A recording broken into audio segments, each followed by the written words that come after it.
Accepting the principle of uniformitarianism, let's use deductive reasoning in our if-then format to predict things we should see in space if the ideas of nebular theory are actually correct.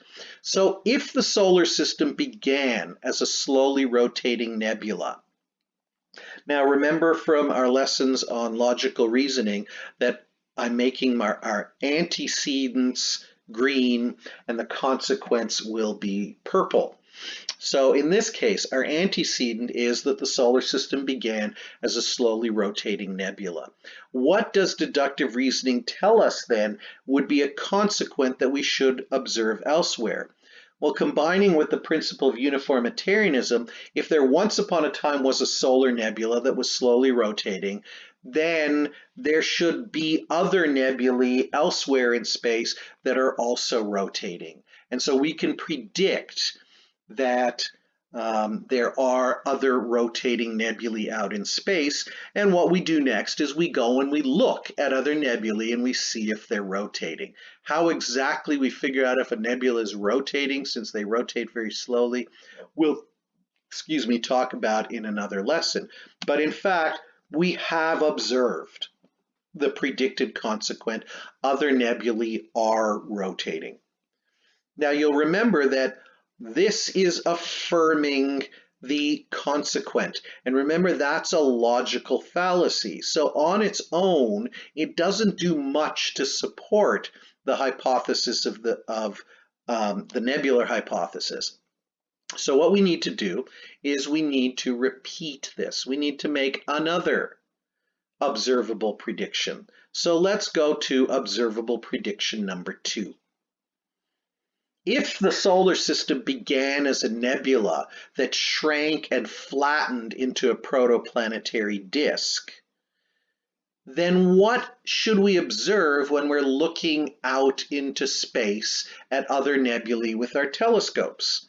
Well, I hope you can guess that we should observe other flat nebulae, other protoplanetary disks around other stars. So we get our telescopes and we look at other nebulae. For example, you may remember from our summer or from our pre-Christmas winter sky presentation, this is Orion's belt. Orion's sword is hanging down, and near the end of Orion's sword, we have the Orion Nebula. The Orion Nebula looks like this. In a backyard telescope, in a big professional telescope, it looks like this. With the Hubble Space Telescope, we can actually peer into the swirling gases.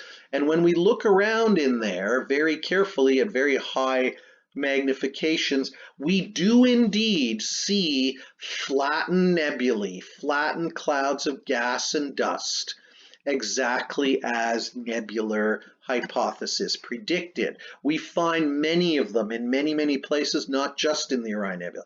This one is in the Orion Nebula.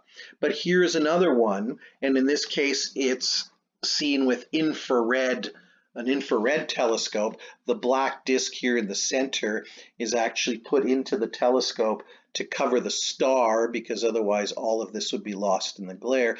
But you can see this flat disk in a star, around a star in the constellation of Auriga. And in fact, the color coding tells you temperature. The red and orange, the red is hottest, orange, yellow, green, and you can see that as you move away from the star, this nebular material, this protoplanetary disk, gets colder and colder. Here's one seen edge on. Again, the star, the parent star, has been blocked out, but you can definitely see the flatness of the nebula. Here's one that may actually be forming into a binary star system. And this is perhaps the best picture we've ever gotten of a nebula, because here we can see the protoplanetary disk actually seeming to separate into different regions that presumably will become different planets orbiting the parent star at different distances. So a second prediction has been successful. Again, on its own, it's affirming the consequent, and that's logically invalid, but we now have two successful predictions. Let's go on. Observable prediction number 3. If the sun began as a protostar, heating up due to the gravitational collapse of the nebula, then when we look inside other nebulae, what should we observe there? Well, we should observe protostars forming in the same way, according to the principle of uniformitarianism, that our sun formed in the solar nebula. That should be going on today the way it happened 5 billion years ago for our sun. So let's take a look. Well, here again, we have to use infrared telescopes. Remember, infrared radiation is longer wavelength than visible light, and the dust of a nebula will actually block visible light, but it will allow the long wavelengths of infrared radiation to make it through. So let's take a look. Here's an actual observation of a dark nebula called Barnard 68, and this image is in visible light, and you cannot see inside this dark nebula because the nebular material is blocking visible light. But if we make an image of this using an infrared telescope, this is what we see. Inside the nebula are protostars that are forming just the way nebular hypothesis predicted. So we have a third successful prediction. Observable prediction number 4 that we can logically deduce from nebular hypothesis. If the planets of our solar system form by accretion within the protoplanetary disk of the solar nebula, then when we look at other protoplanetary disks, we should observe accretion there as well. And again, we need to use infrared telescopes because we can't see the process of accreting. It takes millions of years.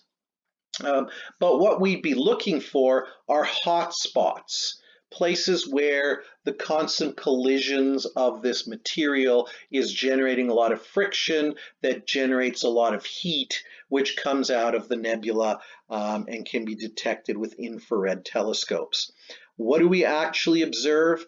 Well, here is one of these protoplanetary disks, and remember that red is the hottest and blue is the coldest. And if you look here, there are actually at least 4 regions that are hotter than their surroundings, maybe even a 5th. And what this seems to indicate are areas where matter of the protoplanetary disk is accreting, as nebular hypothesis predicted. Finally, a 5th prediction that comes logically out of nebular hypothesis, out of the last part of it. If the solar system was cleared out of its nebular material by the solar wind from the young sun, then when we look at other young stars, we should see the gas, the material of the proplids, being cleared out to reveal young stars in these other nebulae. And in fact, we call these evaporating gaseous globules, or eggs. Please note, capital E, capital G tells us that this is an acronym, an evaporating gaseous globule.